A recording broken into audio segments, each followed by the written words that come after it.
નમસ્કાર દર્શક મિત્રો, મહાતેજ સેવા ન્યૂઝમાં આપનું હાર્દિક સ્વાગત છે। હું લખન કોટડિયા, રિપોર્ટર એવલવાડા, સુરત। એક નજર નાખી આજના મુખ્ય સમાચાર પર।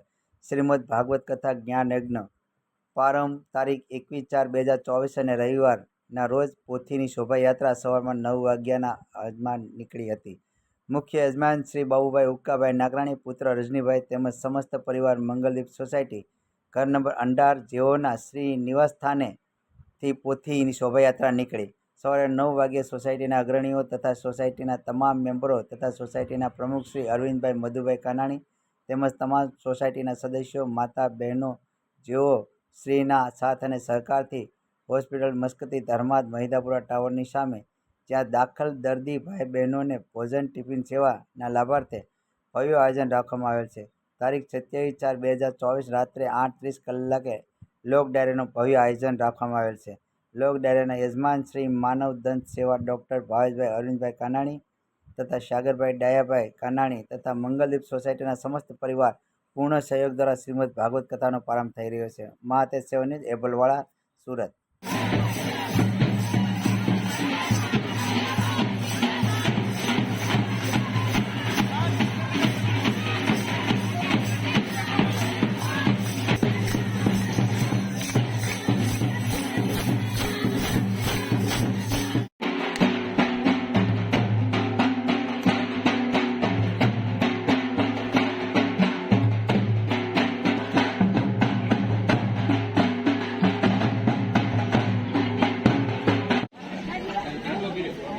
આજની તારીખ 21/4/2024 ના રોજ મંગલદીપ સોસાયટીના અંદર શ્રીમદ ભાગવત કથાનો પ્રારંભ થઈ જવા રહ્યો છે।